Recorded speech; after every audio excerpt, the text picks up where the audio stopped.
I've been making videos about me reading the Silmarillion because I can't make videos about Tolkien without having read the Silmarillion. I've hit a brick wall of inability with language and found that I am just not up to pronouncing a lot of Tolkien's more obscure names and even some of the more obvious ones. Morgoth. Hello, Morgoth. How you doing, mate? You right there, Sauron? Morgoth. Sauron. I read the pronunciation guide in the Silmarillion and I discovered that it did not cover everything that I needed. It did not touch upon the letter R and whether it is meant to trill. I cannot roll my R's very well as a typical English person. So I've delved deeper and deeper into the minds of Tolkien and brought out the big red so that I can read Appendix E with you here today and see if that will clear matters up a little bit. I need a wrist support. So I'll give you the pertinent information from Appendix E as I see it and do my best to pronounce the examples given by Tolkien. Please keep in mind that I am by no means an expert, as I've already explained. C has always the value of K. CH is only used to represent the sound heard in Bach in German or Welsh, not that in English church. Except at the end of the words and before T, this sound was weakened to H in the speech of Gondor, and that change has been recognised in a few names, such as Rohan and Rohirrim. So Rohan should be Ro-CH, and DH represents the soft-voiced th in English. These cloves. That's a tricky one. These Caradhras. Hope for the best with that one. F represents F, except at the end of the words, where it's usually used to represent the sound of V, as in English of. So Nindalv. So that means Gandalf, of Gandalf. Gandalf. G has only the sound of G in give or get, Gil, Gildor, Gilrain, or Skiliaf. Begins as in guild. H, standing alone with no other consonant, has the sound of H in house and B, hold.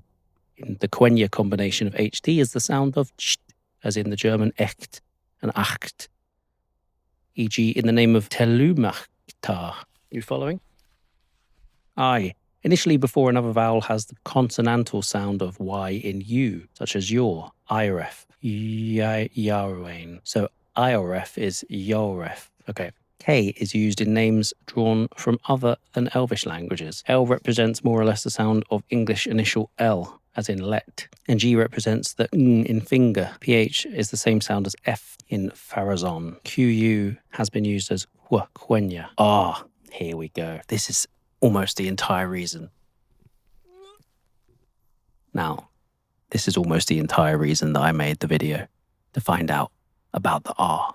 R represents a trilled R in all positions. The sound was not lost before consonants, as in English part. The orcs, and some dwarves are said to have used a back or alveolar R, so R, that kind of thing, a sound which the Eldar found distasteful. Fair enough. Our H represents a voiceless R, so it is Morgoth. That's really easy, so it's pretty much always an R, and if you're dwarvish or orcish, you can go R, you can get a good R. You can get a good Chewbacca.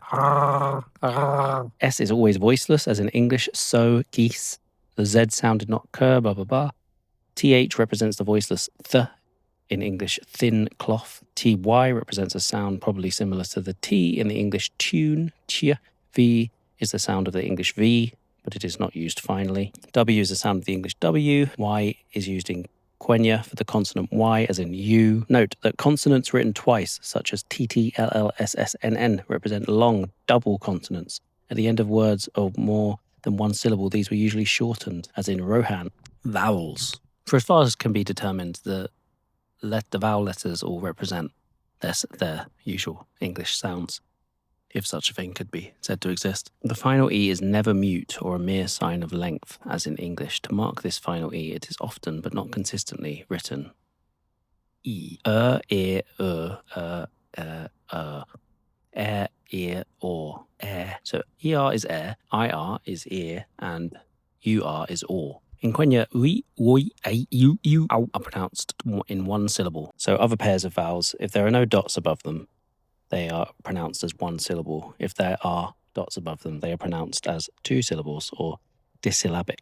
All of these diphthongs are falling diphthongs, that is stressed on the first element, ruin. Now we come to stress. I'm feeling it. The position of the accent or stress is not marked. In other words, it falls on the last syllable but one, where that contains a long vowel, a diphthong or a vowel followed by two or more consonants, where the last syllable but one contains as often a short vowel followed by only one or no consonant. Stress falls on the syllable before it. Third from the end. Wow. And this isn't just in Eldarin languages. These do not occur in Sindarin, except in compounds. Note that Sindarin, DH, TH, and CH are single consonants and represent single letters in the original scripts. In the names drawn from other languages other than Eldarin, the same values for the letters are intended where not specially described above, except in the case of Dwarvish. In Dwarvish, basically in Dwarvish and Orcish, there is just all sorts of mayhem going on. Now, I will be honest with you. I am going to struggle to recall all of that whilst reading the Silmarillion. I will do my very best. I think my main takeaway is the trilled R, Morgoth, Sauron. I can barely roll my R's, so hopefully this will improve that, if nothing else. Yavanna. When there are two consonants together, you're supposed to sort of extend it as well. So Yavanna is not Yavanna, it's Yavanna, because she has two N's. Anyway, good luck out there, guys. It's tough out there making this Tolkien content on a Luvatar, I swear.